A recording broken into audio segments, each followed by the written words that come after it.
Hello everybody and thank you for choosing my video. I'm Asha Velez and today I'll be teaching you how to build a planner box. You'll see how I transformed this useless rock bed into a planner box with little skill and too much time on my hands. While in quarantine, I decided I wanted to grow some crops, but I realized after looking in Google that I wasn't going to find anything that would fit, not to mention they all seemed overpriced. I needed to cover a space that was 18 feet long and I wanted the box to be 2 feet high and everything online was too small and didn't fit anyway. After feeling a little dizzy, I realized I was going to have to do this myself. So I sat down, I made a little drawing, and eventually I end up at Home Depot. I'm so happy that I did this, because after buying the wood and the deck screws, I only spent about $150. And quite frankly, I had a project for quarantine because there was nothing better to do anyway. If you plan to do this for yourself, you'll have to take measurements. And I also strongly recommend to draw a little picture before you buy anything. You want to make sure that the box is going to be as high as you want and also as long as you want. In my case, I went to Home Depot and I bought all of the wood that was already the size that I needed for 2 boxes. One box was 10 feet long and the other one was 8 feet long. The majority of the cutting I had to do were for the studs that basically held the box solid. The other cutting I did were for the side walls. I probably also should have named this video how not to use power tools, because at one point you'll see me get really frustrated because the blade is clearly dull and I can't even make it through a little 2x2 piece of wood that I was using. I try to do all of the cutting that I need to do in advance, that way the rest of the time I'm just screwing everything in and putting it all together. Like I mentioned before, sometimes using tools could be aggravating, especially when you don't know what you're doing, so just make it work. At the end of the day, you're gonna love the job. It might not be perfect, but no one's really gonna notice, unless of course they're like master carpenters, but we'll just keep them away for now. I know you see me using a ruler, but I'm really just guesstimating. The most important thing that you have to keep in mind is that you never want to put those studs at the very end of the box.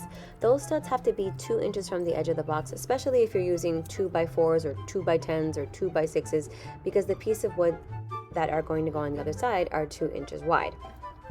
The rest is just making sure that the box is solid and doesn't wiggle or fall apart.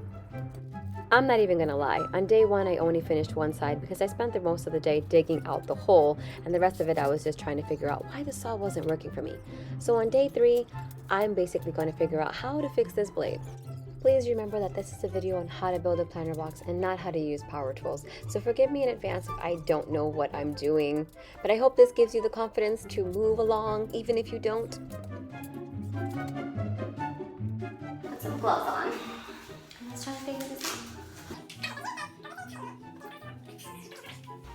Wait a second, guys. I was just going to look for like this Allen key. It looks like a little Allen key, you know, like the IKEA tools. I was just gonna go digging into my husband's tool set to see if I could find an Allen key that fits. And when I looked down, this Ryobi has an Allen key thing on the inside of it, which I'm assuming is to take off the blade.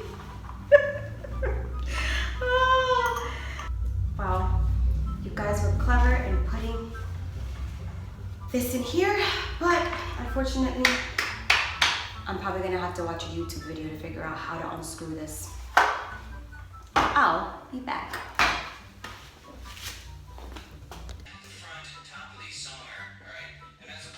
You see that? There is a little lock in there. So you use that to lock the blade somehow, some way. No. No. All right, I got excited prematurely. As you guys can see from the video, I basically learned everything on YouTube, but that doesn't mean that I also learned patience. So if at some point when you're learning how to do things, you need to take a break, just do that. Trust me. Things can go really wrong when you're hungry. I have to hold this thing, hold this down. Back to this thing that's really complicated. At least for me it is. You have to be able to hold this thing down. There's a little gray button. I don't know if you can see it in there. And then I have to be able to stick this Allen key that came with it inside up here and somehow twist it all at the same time. And keep myself safe. Anyway, here we go. I think it's ready. The little things in life that bring me joy. I finally get the blade out and I'm so excited. Now all I have to do is put in the new blade and I can finish today's job. I hope this gives you the confidence even if you don't know what you're doing or if you don't think you know enough. I know absolutely nothing and I was able to get this box done. So make it happen.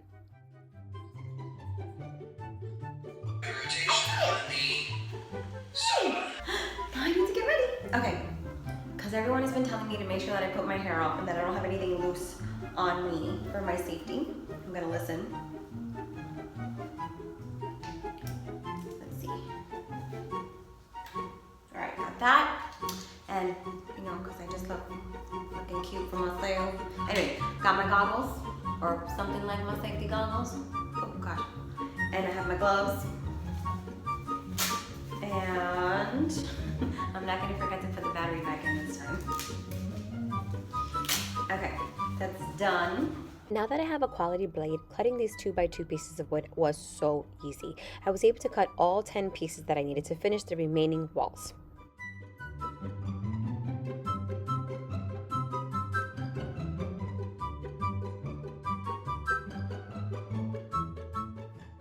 I don't know if you can tell from the video, but those studs are not the same size, and they should have been. But I don't know what I'm doing. Like I said, I pay for that later because I actually don't pay attention to things when I measure, and I don't actually know how to use a saw blade.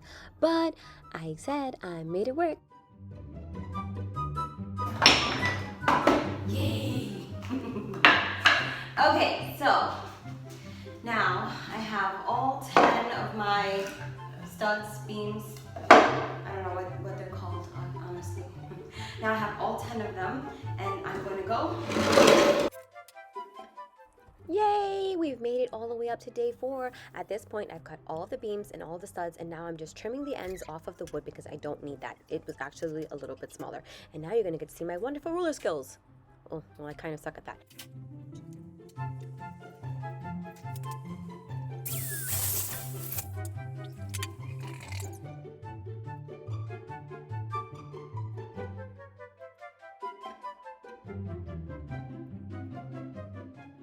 As you can see from the video, the one thing I am good at is improvising.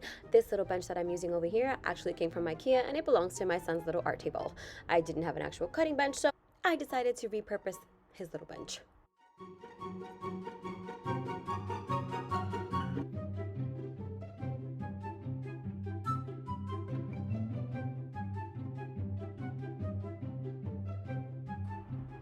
Once I was done with all that cutting, I lined up all the pieces of wood and screwed in the beams that I had cut from the day before. This was pretty easy, screwed it all in pretty fast, and then I moved on to the next step.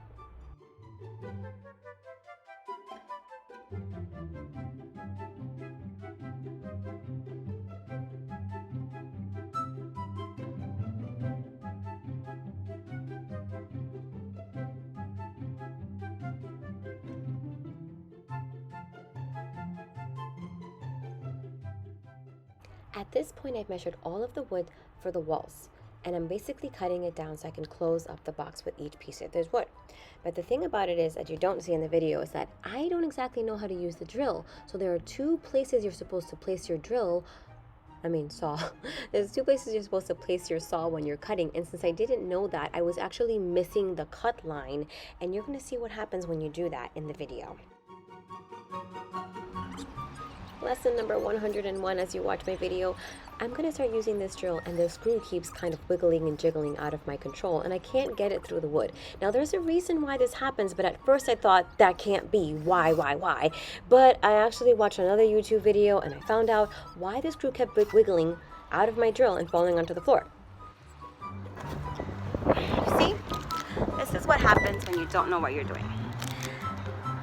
The screws keep falling off of the drill, and I'm wondering why, and I just found out that usually these things come with their own little bit, or your set comes with their bit that's correct. This is what I was missing, so that my life could be easier. So here we go. Let's go back to business.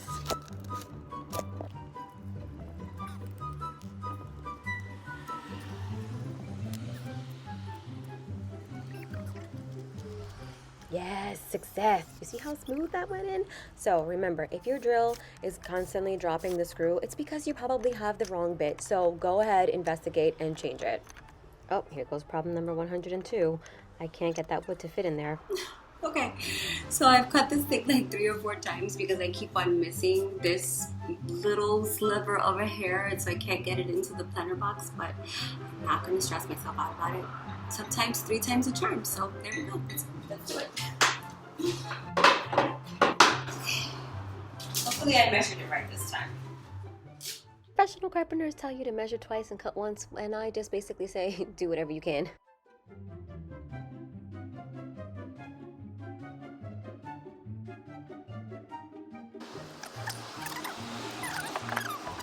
Okay guys, I'm gonna let you in on a little secret. After 4 days of working really hard, my husband actually came downstairs to ask me how it was going.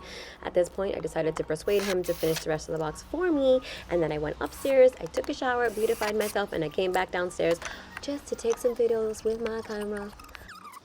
Don't hate me, just love me. The reality is the results came out so beautiful, and I've grown so many things along the way. Thank you guys so much for watching. Please comment below if you have any questions or comments, if you have any feedback on how I did my instructional video. I'm really sorry that I didn't actually talk throughout the video and I had to do a lot of voiceovers. If you found this educational or you like being a troll, comment below. If you have any questions about the process, I'm here to help. Don't forget to subscribe so you can see my next video, and don't forget to follow me on social media.